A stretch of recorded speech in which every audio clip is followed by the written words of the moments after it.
उदासीनता हम लोगों की हमको कहां पहुंचा दिए है। एक तरफ विद्वता की वो पराकाष्ठा देख लीजिए,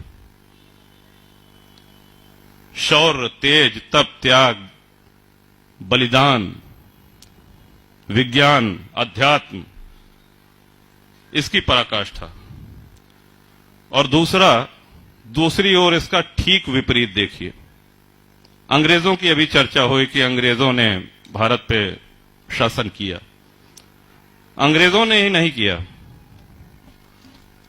मुगल, तुर्क, अफगान, मंगोल, उज्बेक, हबशी और यूरोपीय शक्तियों में अंग्रेज, फ्रांसीसी, डच, पुर्तगाली, ये छोटे छोटे देश, कोई प्रतिरोध ही नहीं है।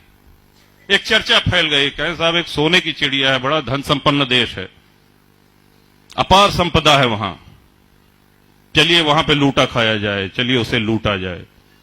एक ही बात है, छोटी छोटी कोई सुनियोजित सेनाएं नहीं थी इनकी, लुटेरों के झुंड के रूप में बर्बर सेनाएं बना करके शताब्दियों से ये आते गए। और सबसे दुख की बात यह है कि भारत की जनता की तरफ से कभी कोई प्रतिरोध नहीं हुआ। स्वर्गीय अटल जी का एक भाषण हम सुन रहे थे अभी कुछ दिन पहले नेट पर। प्लासी के युद्ध का उन्होंने उदाहरण दिया था कि जितने लोग उस लड़ाई में लड़ रहे थे, सिराजुद्दौला और अंग्रेजों के बीच में युद्ध हो रहा था, उससे ज्यादा जनता मैदान के बाहर बैठ करके वो तमाशा देख रही थी, वो परिणाम सुनने के लिए कि हाँ देखते हैं कौन जीतता, ये जीत रहे हैं कि वो जीत रहे हैं, और देश के भाग्य का निर्णय होने वाला है, लेकिन पूरे देश की जनता उसमें शामिल नहीं है। हल्दी घाटी की लड़ाई के विषय में हमने बहुत सुना है, बहुत पढ़ा है। महाराणा प्रताप की वीरता, उनका पराक्रम, लेकिन हल्दी घाटी की जब लड़ाई हो रही थी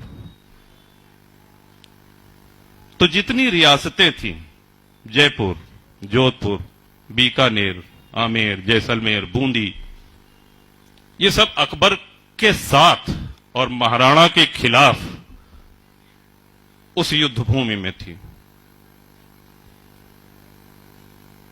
और उस समय कोल भीलों की सेना को एकत्र करके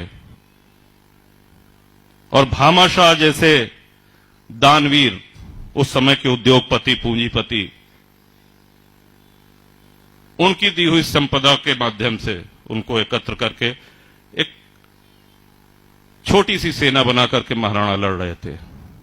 और हल्दी घाटी में भी वही हाल था, इधर महाराणा युद्ध कर रहे हैं और बगल में हल चल रहा है, खेती हो रही है।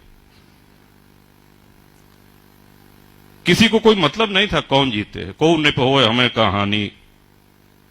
तो हमारी ये उदासीनता, हमारी ये निष्क्रियता या कापुरुषता, इसने हमारा पतन किया है। इसने हमको आज पहुंचा दिया है जहां हम आज खड़े हैं। अंग्रेजों के आने के पूर्व भारत एक भूभाग अवश्य था, लेकिन भारतीयता की भावना किसी में नहीं थी।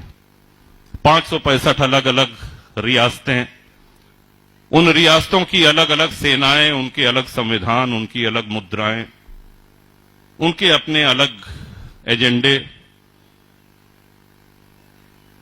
बगल के राजा पे कोई विदेशी हमला कर रहा है तो बाकी 4 राजा जो उनके इर्द गिर्द हैं वो सब प्रसन्न हो रहे हैं कि अच्छा है, इसके साथ तो यही होना चाहिए। खंड खंड करके इस तरह से हमारा देश गुलाम होता आया है।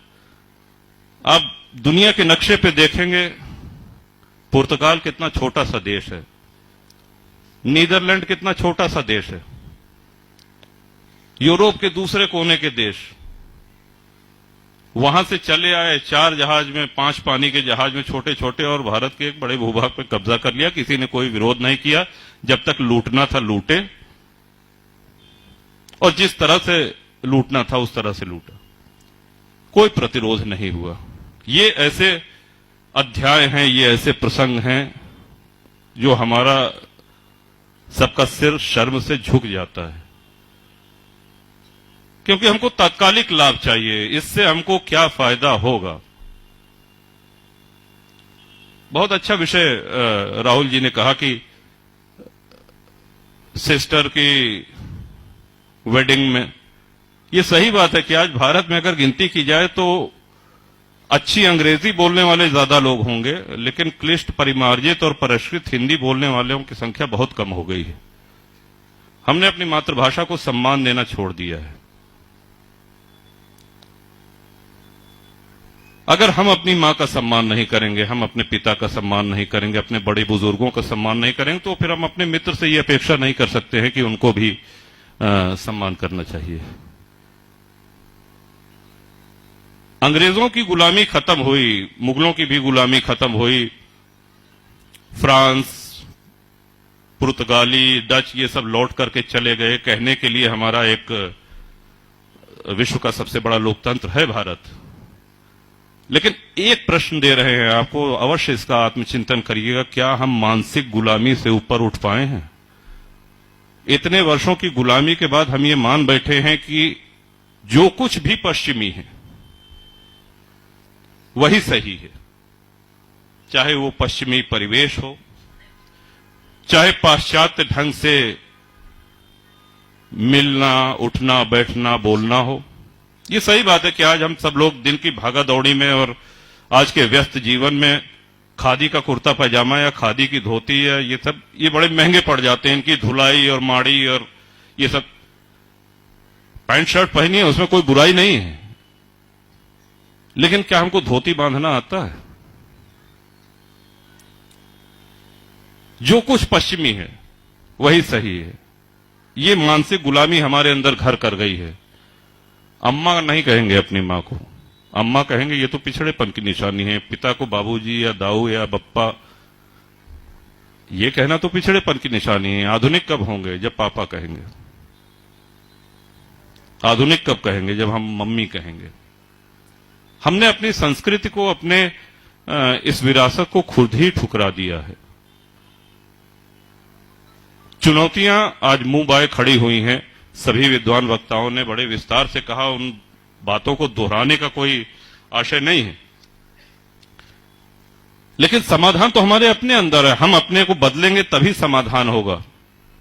जिस चीज को हम बदलना चाह रहे हैं, हम अपनी भारतीय संस्कृति की पुनर्स्थापना करना चाह रहे हैं, तो ये तभी संभव है जब हम लाभ हानि के चक्कर को छोड़ करके और निष्ठा के साथ अपने संस्कृति, अपनी रीतियों के संवाहक बने, उनको अगली पीढ़ी में पहुंचाएं। विश्व में कोई दूसरा ऐसा उदाहरण नहीं है। भारत और हिंदुत्व ये एक दूसरे के पर्याय हैं। जैसे सूर्य और सूर्य की किरण को अलग नहीं किया जा सकता, जल से जल की लहरों को अलग नहीं किया जा सकता, ये एक दूसरे में समाहित हैं।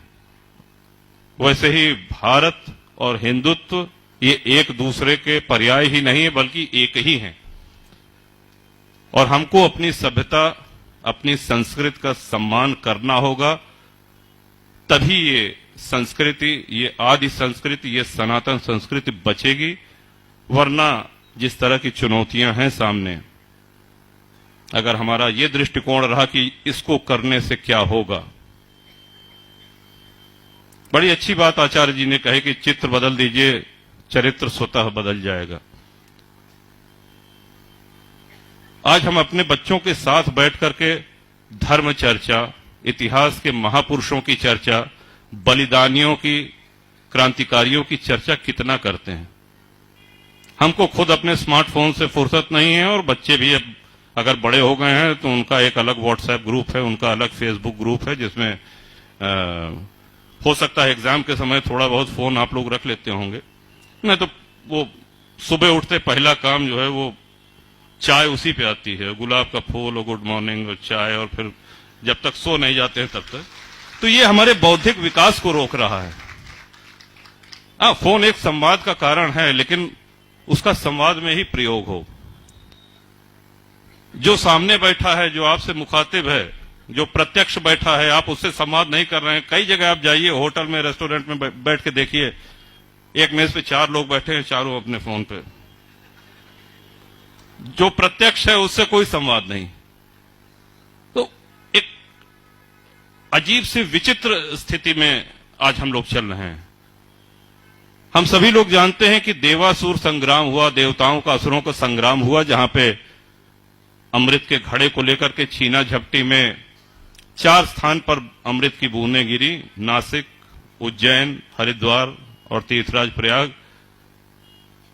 और यहां पर कुंभ का आयोजन होता है। कुंभ का शाब्दिक अर्थ होता है घड़ा,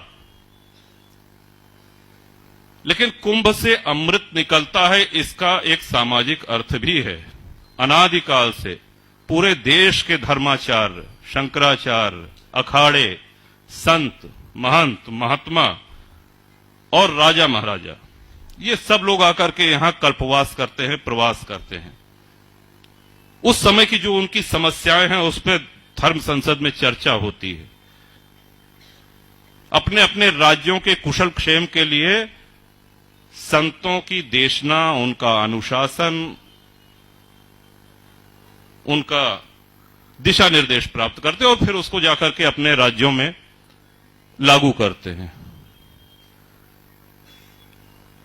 स्नान करना, तिलक लगाना, पूजा पाठ करना, ये भौतिक क्रियाकलाप हो गए, लेकिन आध्यात्मिक समृद्धि इस कुंभ से यही मिला करती थी कि हमारा राष्ट्र कैसे समृद्ध हो, देशवासी कैसे और सुखी हों, राज्यवासी कैसे और सुखी हों।